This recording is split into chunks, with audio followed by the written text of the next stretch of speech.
चुड़ैल का mango juice business. रात के 9 बजे सुंदर उर्मिला अपनी दुकान में अभी भी मैंगो जूस बेच रही थी। तभी एक व्यक्ति उसकी दुकान के सामने से गुजरते हुए कहता है, अरे इतनी देर रात इस औरत ने अभी भी मैंगो जूस की दुकान खोली हुई है। चलो जाकर जूस ही पी लेता हूँ।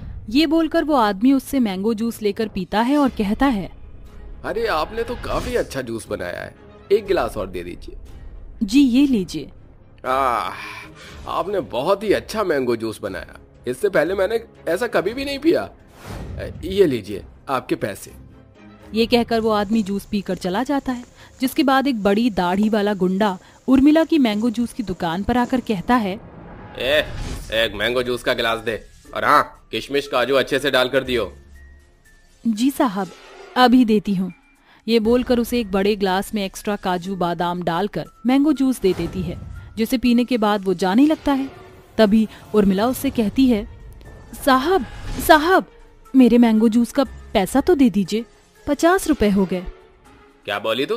50 रुपए हो गए? एक फूटी कौड़ी नहीं दूंगा तुझे मैं। तू जानती नहीं है मैं कौन हूँ? इस एरिया का एक नंबर का गुंडा हूँ। चल बाजू हट। देखिए शराफत से बोल रही हूँ, मेहनत का पैसा कमाती हूँ। आप प्लीज मुझे मैंगो जूस का पैसा दे दीजिए। नहीं दूंगा, तुझे एक बार की बात समझ नहीं आती, हट यहाँ से। तभी वो गुंडा उर्मिला को धक्का देकर जाने लगता है। गुस्से में आकर उर्मिला अपने असली चुड़ैल रूप में आ जाती है और अपनी आंखों से डराते हुए कहती है, रुक जा बेहया आदमी, तूने क्या सोचा था? तू बिना पैसे दिए जाएगा और मैं तुझे जाने दूंगी? अगर तू गुंडा है तो मैं चुड़ैल हूँ, जिंदा नहीं छोड़ूंगी तुझे मैं। चुड़ैल? अरे छोड़ दे मुझे।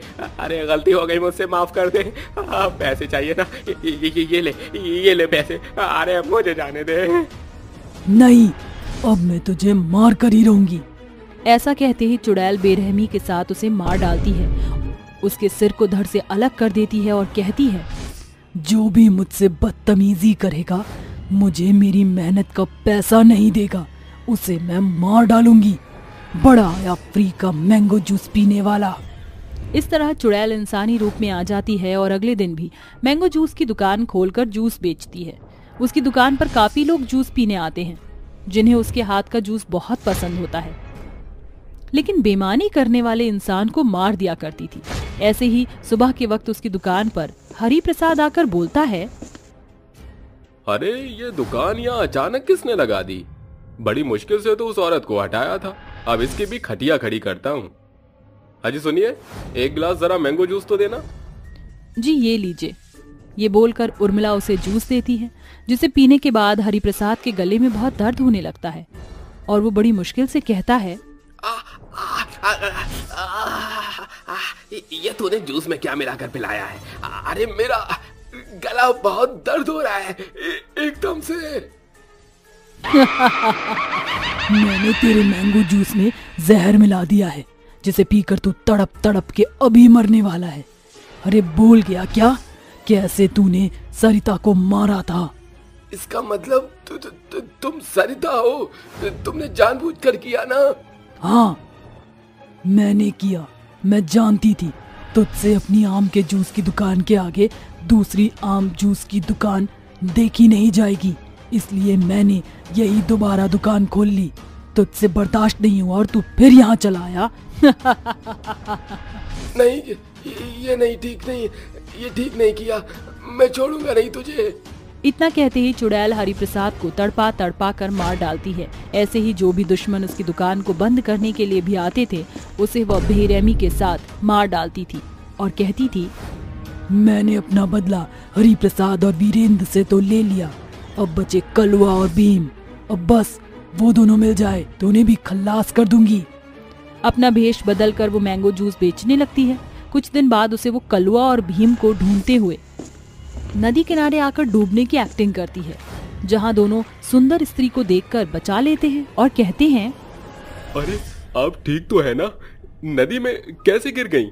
वो तो शुक्र है हम दोनों ने आपकी जान बचा ली, वरना आपकी खूबसूरती का क्या होता।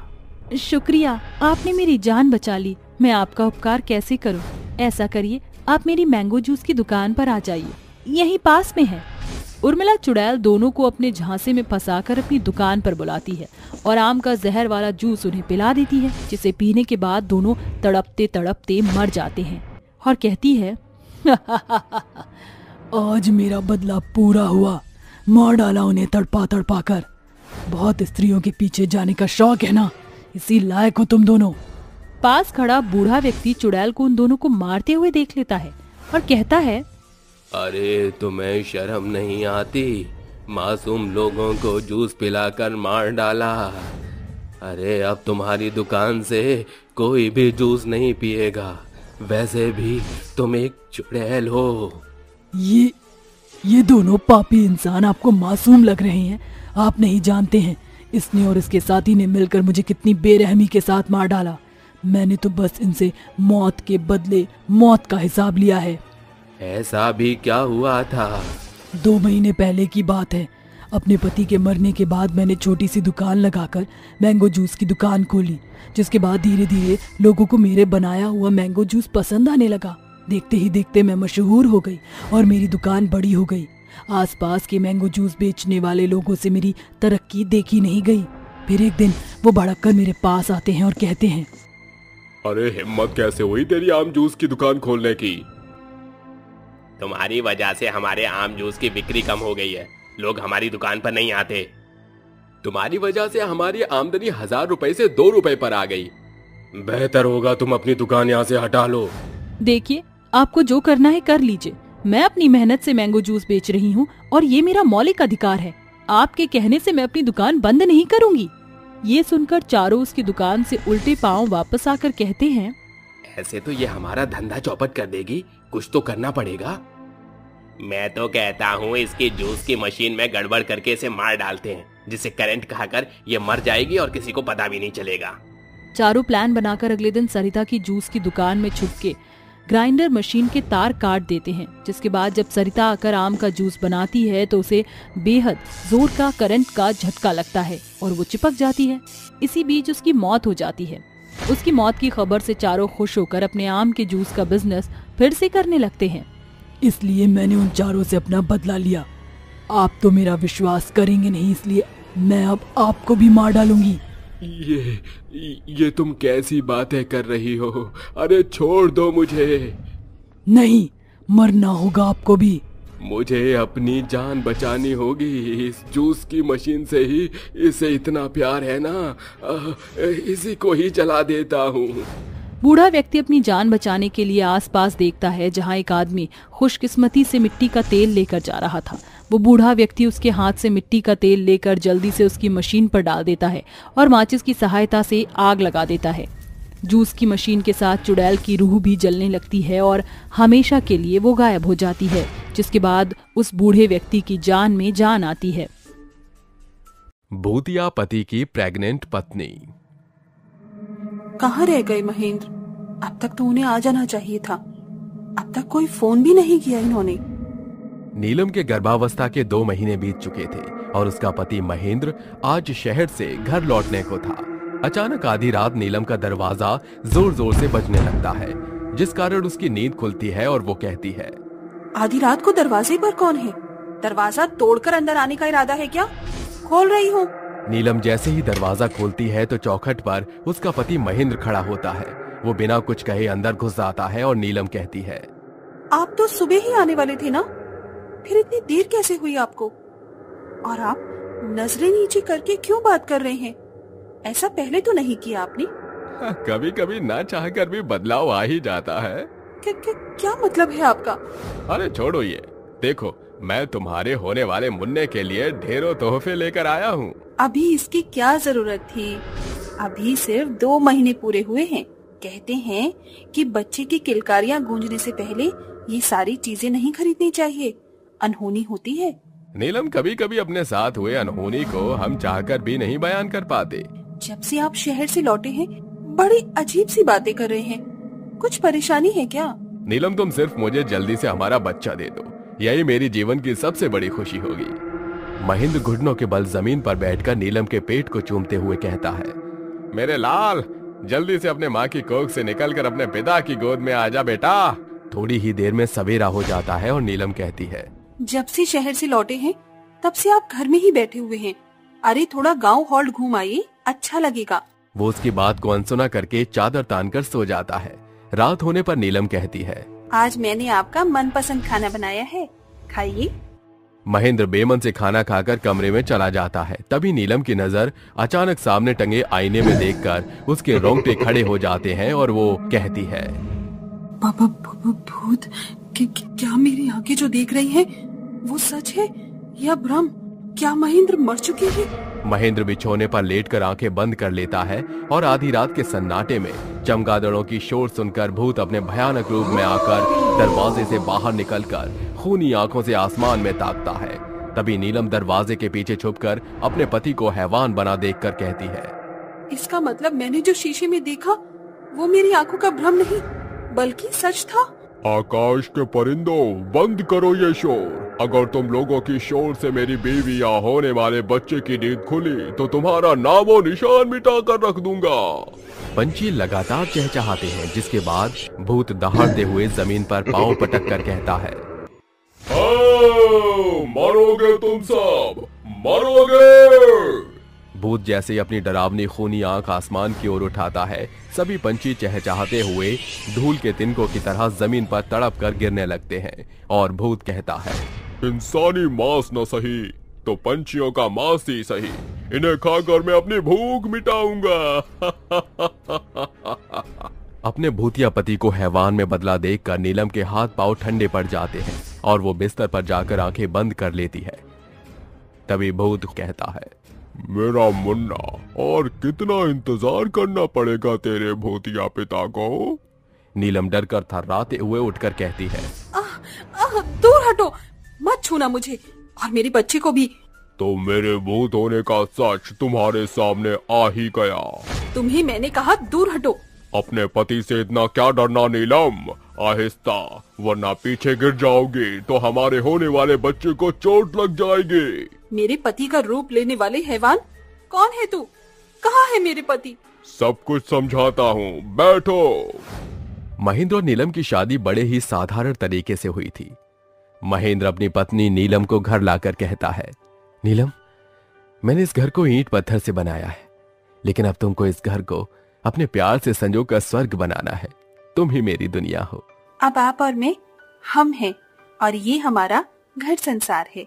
दोनों बड़े ही प्यार से अपनी शादीशुदा जीवन की शुरुआत करते हैं और कुछ ही दिनों में महेंद्र की नौकरी शहर में लग जाती है और वो कहता है, बस कुछ ही दिनों की बात है, मैं जल्दी ही कुछ इंतजाम करके तुम्हें लेने आऊंगा। महेंद्र के जाने के कुछ दिनों बाद नीलम को पता चलता है कि वो महेंद्र के बच्चे की मां बनने वाली है और वो फोन करके महेंद्र से कहती है, आप बहुत ही जल्दी पिता बनने वाले हैं। क्या?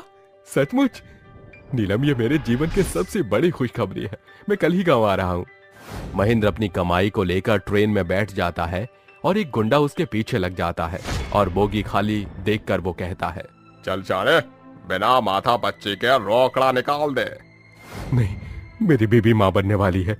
ये पैसे मेरे खून पसीने की कमाई है जो मैंने उसके लिए जोड़े हैं। खाली पीली भेजा मत खा, माल निकाल वरना हलाल कर दूंगा। नहीं, मुझे मत मारना, मैं मेरी बीवी और मेरे बच्चे को देखना चाहता हूँ। गुंडा अपनी जेब से धारदार छुरी निकालकर उसके आर पार करके चलती ट्रेन से फेंक देता है और उसकी आत्मा भूत बनकर घर पहुंच जाती है। मैं जानता था कि मेरी भूतिया होने की सच्चाई तुम्हारे सामने आएगी तो तुम्हें बड़ा सदमा लगेगा।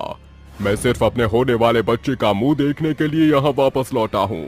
मुझे तुम पर विश्वास है। वक्त तेजी से गुजरते चला जाता है और नीलम के गर्भावस्था के 8 महीने लग जाते हैं। एक रात गांव में जोर की आंधी तूफान उठता है और झमाझम बरसात शुरू होने लगती है। तभी नीलम के पेट में दर्द शुरू होता है, जिसे देख भूत कहता है, मुझे जल्दी से डॉक्टर को लेकर आना होगा। भूत तूफान को चीरता हुआ एक डॉक्टर के घर में घुसकर कहता है, मेरे साथ चलो। डॉक्टर के कदम भूत को देखकर पीछे हटने लगते हैं और वो चीख कर कहता है, भूत बचाओ। डरो मत, मैं तुम्हें कुछ नहीं करूंगा। जल्दी से मेरे साथ चलो, मेरी बीवी को प्रसव पीड़ा का दर्द उठा है। जल्दी करो वरना मैं तुम्हें मार डालूंगा। हाँ, चलो।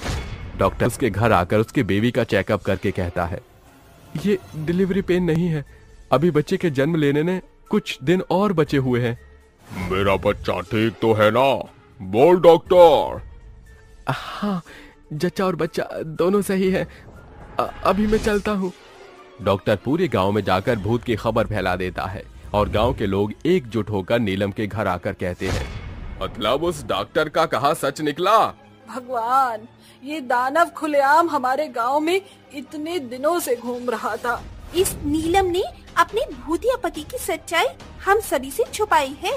रुक जाओ, किसी भी नतीजे पर पहुंचने से पहले मेरा यकीन मानो। मैं सिर्फ यहाँ अपने बच्चे की सूरत देखने आया हूँ। एक भूत का भरोसा आखिर हम किस आधार पर कर लें? जिस पल मेरा बच्चा इस दुनिया में कदम रखेगा, उसकी शक्ल देखते ही मेरी आत्मा को मुक्ति मिल जाएगी। उसी के लिए मेरी आत्मा भटक रही है। ठीक है, पर तब तक तुम इसी घर में रहोगे और बच्चे के जन्म लेते ही तुम्हें हमारा गांव छोड़कर जाना होगा। चलो भाइयों। कुछ दिन के अंतराल के बाद नीलम एक बेटे को जन्म देती है और भूत उसे अपनी गोद में लेकर कहता है, मेरे लाल, तेरे हाथों मुझे कंधा तो न मिल सका, पर आज तुझे देखकर मुझे इस दुनिया से मुक्ति जरूर मिल जाएगी। नीलम, अपना और मुन्ने का ख्याल रखना। बेटे को देखने की चाह पूरी होते ही भूत मुक्त हो जाता है, जिसके बाद नीलम अपने बेटे के साथ अपनी बाकी की जिंदगी गुजारने लगते हैं। रात का समय था, चारों तरफ अंधेरा छाया हुआ था। इतने अंधेरे के अंदर एक बहुत ही भयानक पत्थर के जैसी दिखने वाली चुड़ैल 2 घोड़ों की बग्गी के ऊपर बैठकर जंगल को चीरते हुए गांव की तरफ आ रही थी। बहुत दिनों के बाद आजादी मिली है। आज तो मैं पूरे गांव में आतंक मचा कर ही रहूंगी। चल मेरे घोड़े, तुक दुक तुक दुक तुक दुक तुक दुक तुक दुक तुक दुक। पत्थर की चुड़ैल अपने घोड़ों की बग्गी के ऊपर बैठी हुई गांव में पहुंच जाती है, जहां उसे गांव के अंदर कई सारे लोग यहां से वहां घूमते हुए दिखाई देते हैं। इतने सारे लोग, इन लोगों ने ही मुझे कैद किया था। आज मैं इन्हें कैद करूंगी। ये सभी मेरे गुलाम बनेंगे और मैं किसी को नहीं छोड़ूंगी। तभी एक किशन नाम के लड़के की नजर पत्थर की चुड़ैल के ऊपर पड़ती है, जिसके बाद वो चिल्लाते हुए वहां से भागने लगता है। अरे राम राम राम, देखो देखो देखो तो सही, ये पत्थर की चुड़ैल दोबारा से गांव में आ गई है। अरे भागो, अपनी जान बचाकर भागो, नहीं तो ये चुड़ैल एक एक करके सभी को पत्थर की मूर्ति बना देगी। अरे भागो, अरे भागो। किशन के ऐसे चिल्लाकर भागने पर गांव के सभी लोग पत्थर की चुड़ैल को देख लेते हैं, जिसके बाद वो भी उस चुड़ैल से डरकर भागने लगते हैं। कहां तक भागोगे? कोई नहीं बचेगा। सबके सब मारे जाओगे। तुम सबको तो मैं पत्थर का बना दूंगी। फिर कहां भागोगे मुझसे बचकर? तभी चुड़ैल वहां खड़ी गायत्री को अपने हाथों से पकड़कर उठा लेती है। अरे ओ चुड़ैल की देवी, तू मोको क्यों पत्थर बना रही है? मोकू छोड़ दे, मोए ना पतो, मोकू छोड़ दे, मैं तेरे आगे हाथ जोड़ती हूँ। ऐसे कैसे छोड़ दूं तुझको? तू ही तो पूरे मामले की फसाद की जड़ है। अगर तुझे छोड़ दिया तो क्या पता फिर तू मेरे खिलाफ क्या साजिश रच ले। नहीं नहीं, मैं तुझे बिल्कुल नहीं छोड़ूंगी। ये कहकर चुड़ैल उसके ऊपर अपने मुंह से फूंक मारती है, जिसके बाद चुड़ैल की फूंक से गायत्री एक पत्थर की मूर्ति बन जाती है। मेरी प्यारी पत्थर की गायत्री, अफसोस तू अब कभी भी वापस इंसान नहीं बन पाएगी। तभी चुड़ैल एक बहुत ही जोरदार फूंक मारती है, जिसके बाद गांव में खड़े सभी लोग पत्थर की मूर्ति में बदल जाते हैं, जिसके बाद चुड़ैल जोर से चिल्लाकर कहती है, सुन लो गांव वालों, अगर इस बार किसी ने भी मेरा विरोध करने की कोशिश की तो मैं तुम में से किसी को भी नहीं छोड़ूंगी। तुम सब के सब मारे जाओगे। अगर अपनी जान प्यारी है तो मेरे गुलाम बनकर रहो। वरना मरने के लिए तैयार हो जाओ। ये कहकर चुड़ैल अपने घोड़े की बग्गी के ऊपर बैठती है और उसे चलाते हुए जंगल की तरफ चली जाती है। देखते ही देखते चुड़ैल गायब हो जाती है, जिसके बाद गांव के कुछ लोग अपने घरों से बाहर निकलते हैं और आपस में बात करने लगते हैं। हे भगवान, ये चुड़ैल दोबारा से आ गई और इसने देखो गांव के सभी लोगों को पत्थर का बना दिया है। अब हम लोग क्या करें? ये तो पहले से भी ज्यादा शक्तिशाली है। पिछली बार तो पंडित जी ने हमारा साथ दे दिया था और बड़े ही जाप करते हुए इस चुड़ैल को कैद कर लिया था, लेकिन इस बार तो पंडित जी चारों धाम की यात्रा के लिए निकले हुए हैं। अगर वो होते तो वो हमें बचा सकते थे इससे। अब हमारे पास और कोई उपाय नहीं है, हमें पत्थर बनाने वाली चुड़ैल का गुलाम बनना ही होगा, वरना वो चुड़ैल हम सबको पत्थर बना देगी। गांव के सभी लोग चुड़ैल के खौफ से बहुत परेशान हो जाते हैं, जिसके बाद वो सभी डरते हुए अपने घरों में जाकर सो जाते हैं।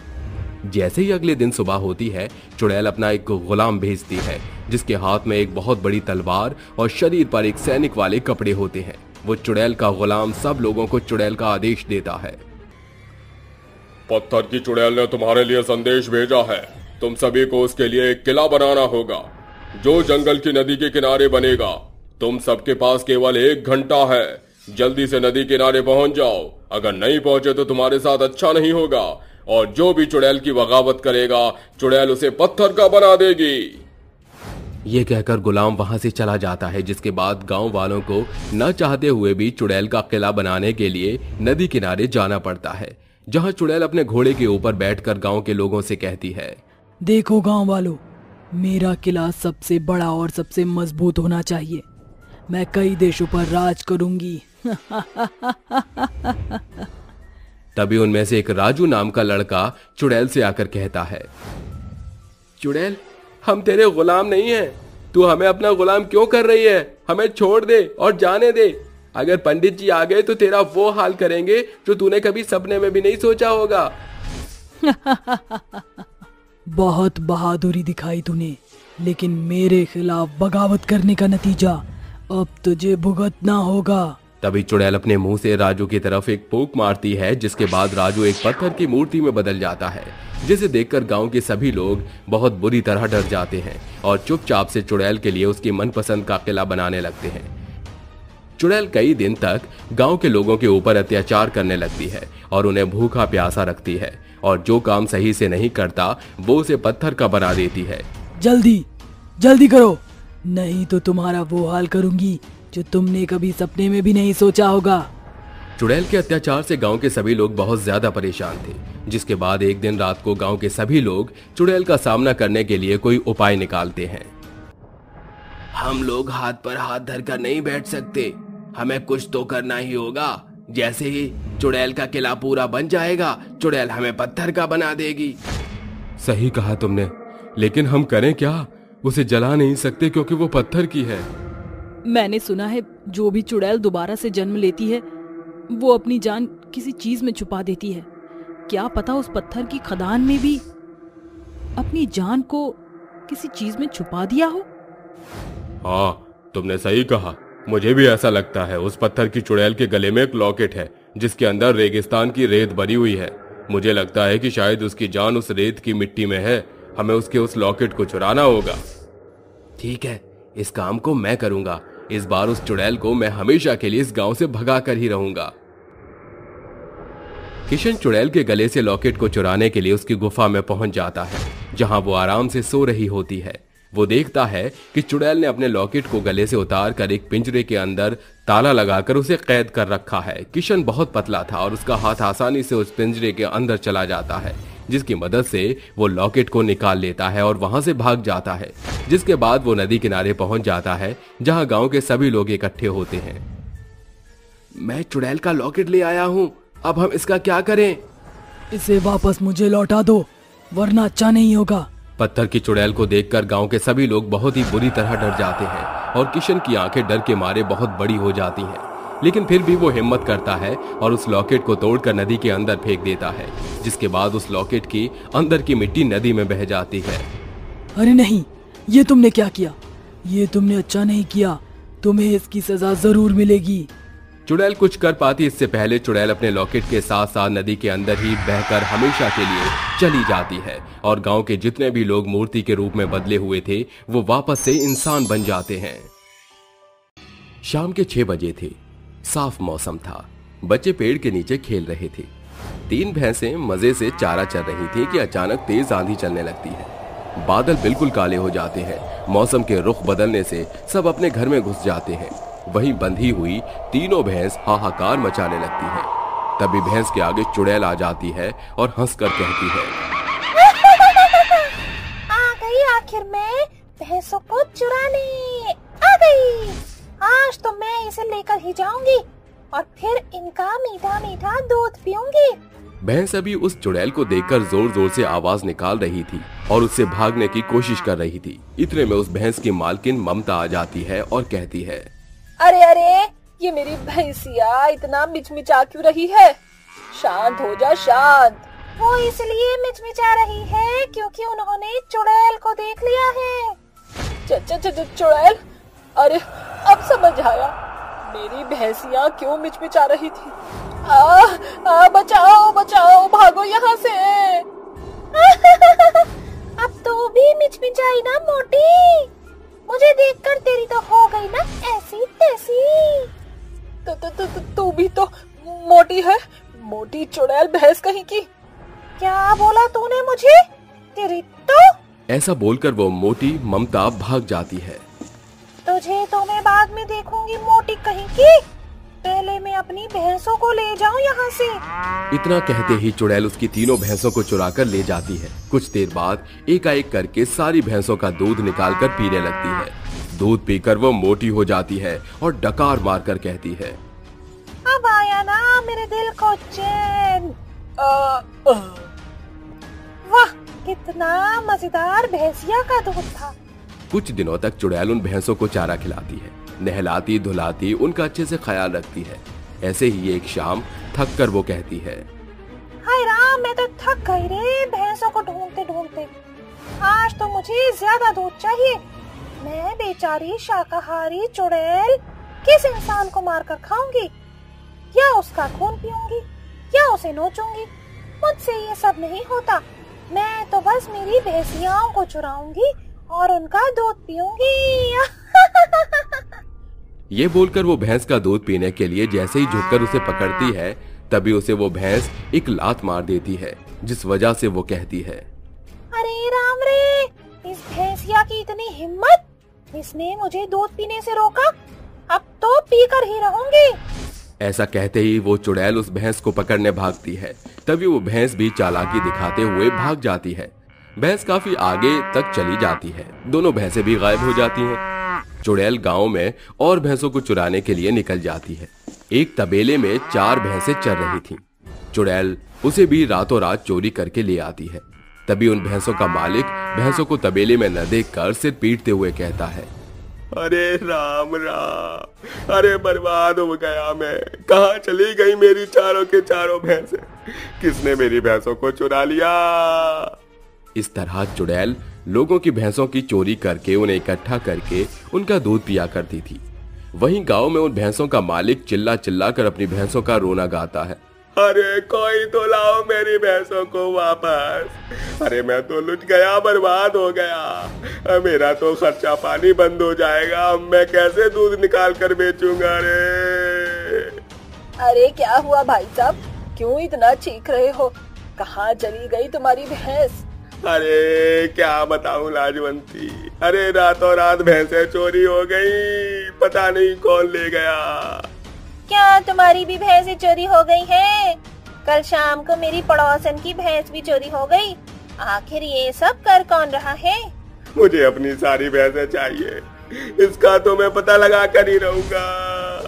2 दिन बाद चुड़ैल गांव में आती है और फिर किसी की भैंस को खूंटे से खोलकर ले जा रही थी कि भैंस उस पिशाचिनी को देखकर शोर मचाने लगती है। तभी चुड़ैल उस भैंस का कान पकड़कर कहती है, चल आजा, तू भी चल ले। तेरे सारे दोस्त वही है। वो तो अब मुझे दूध देने में नखरे करती है। सोचा क्यों ना एक और भैंस को ले आऊंगी तो तू मुझे खुश रखेगी ना। वो चुड़ैल जैसे ही उस भैंस को ले जाने वाली थी, उस भैंस की मालकिन रमा आकर शोर मचा देती है, जिससे गांव वाले आसपास इकट्ठा होकर कहते हैं, अरे क्या हुआ रमा, चिल्ला क्यों रही हो? सोना चांदी चोरी हो गई क्या तुम्हारी? अरे सोना चांदी छोड़ो, वो देखो चुड़ैल मेरी भी भैंस को ले आई है। इसका मतलब गांव में अब तक सारी भैंस यही चुरा रही है।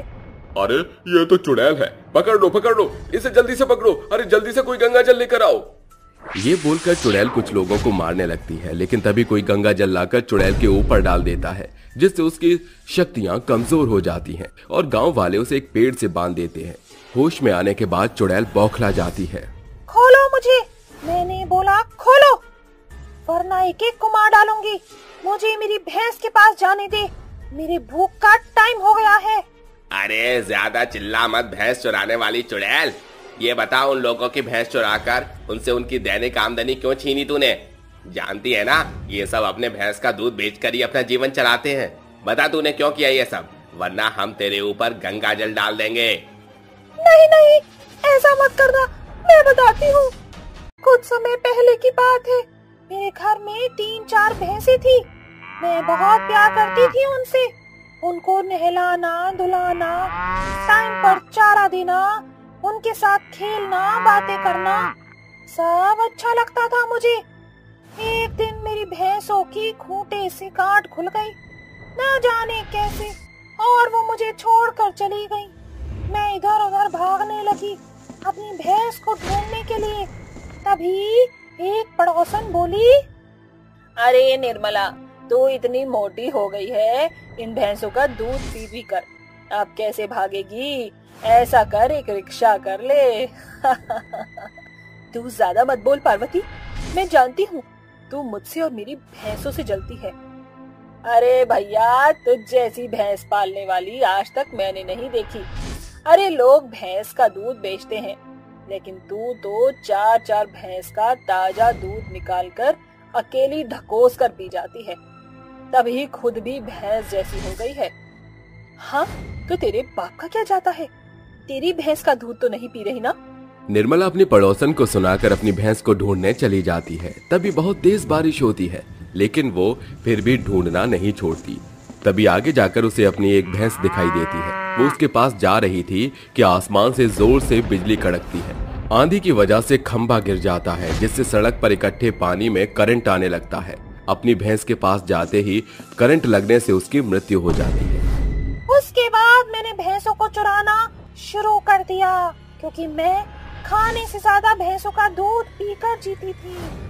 मुझे भूख लग रही थी, इसीलिए मैंने भैंसों की चोरी की, जिसे पीकर मुझे बहुत मजा आता था। देखो, तुम्हारे साथ कुछ बुरा नहीं करना चाहते, चुपचाप हमारी भैंसें लौटा दो। नहीं नहीं, मैं अपनी भैंसें किसी को नहीं दूंगी, वो मेरी है।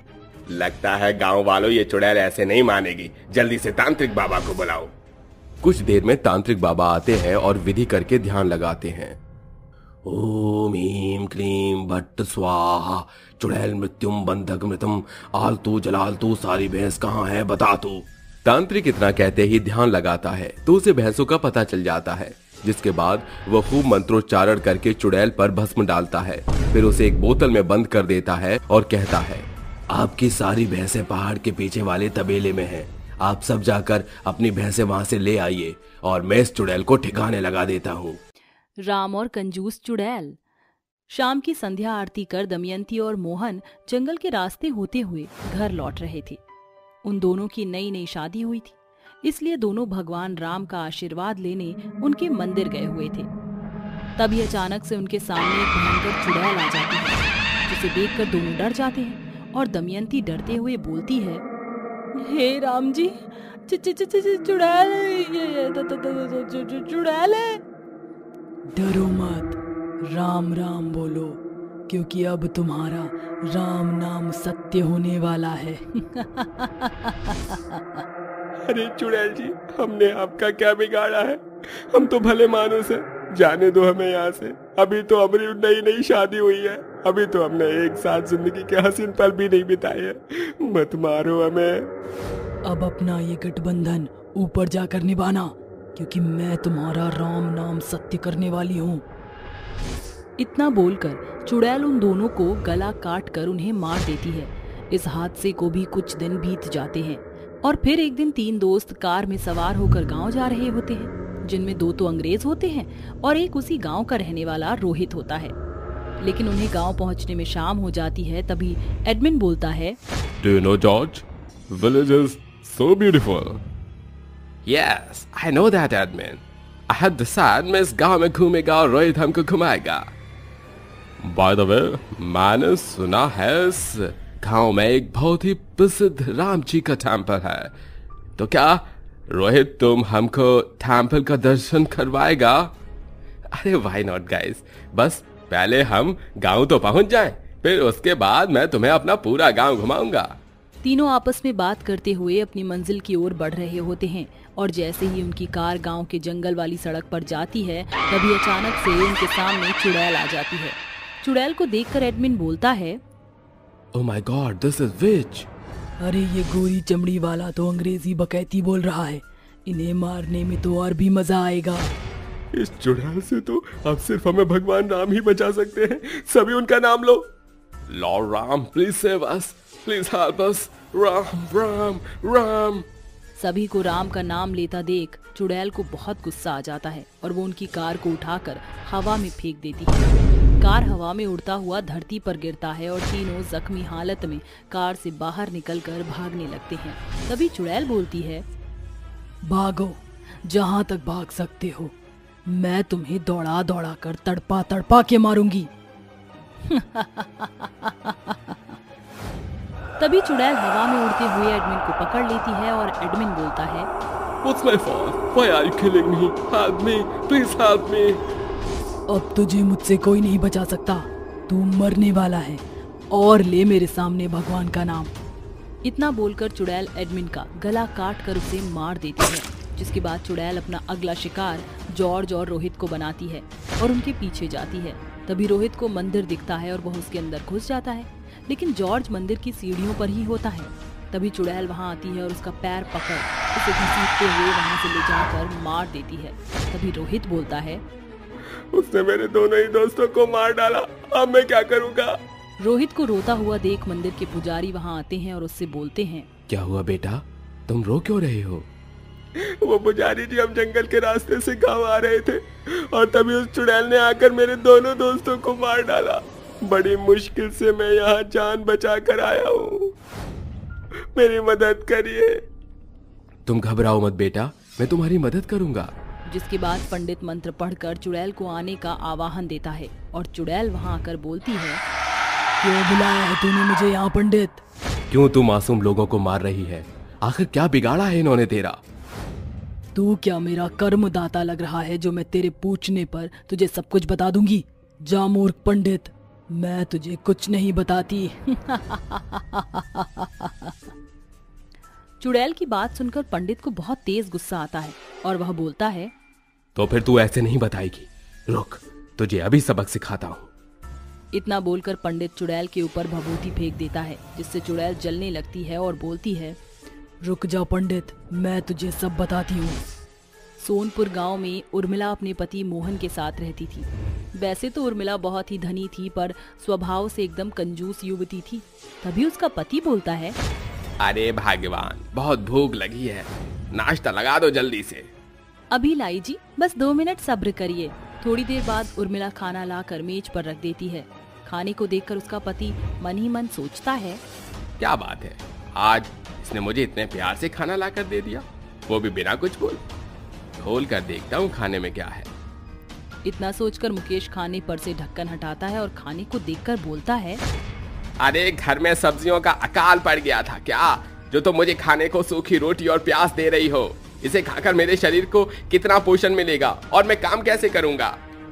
अरे आपको पता नहीं है, आजकल सब्जियों के दाम आसमान छू रहे हैं।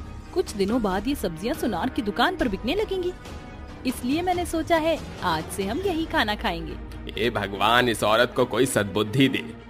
इतना बोलकर महेश खाना खा लेता है। ऐसे ही कुछ दिन बीत जाते हैं और एक दिन अचानक से उर्मिला की तबीयत खराब हो जाती है। उसकी हालत देखकर महेश उससे बोलता है, भगवान तुम किसी अच्छे डॉक्टर को दिखा दो, इससे तुम जल्दी ठीक हो जाओगी। आपने क्या मुझे पागल समझ रखा है जो मैं अपने बरसों की जमा पूंजी को डॉक्टर के फीस में उड़ा दूं? उनकी बहुत महंगी दवाइयाँ होती हैं। आप मेरी फिक्र मत करिए, मैं आयुर्वेदिक औषधियों से ही ठीक हो जाऊंगी।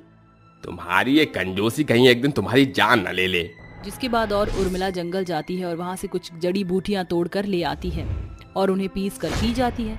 उसे आयुर्वेद की नॉलेज ना होने के कारण वह गलत औषधि बनाकर पी जाती है, जिससे उसकी और भी तबीयत बिगड़ जाती है और वह बोलती है, हे राम जी, मेरी मदद करिए, मेरी पीड़ा को खत्म करिए और मुझे इस रोग से मुक्त करिए। लेकिन उर्मिला की तबीयत में कोई सुधार नहीं आता और एक दिन उसकी मौत हो जाती है।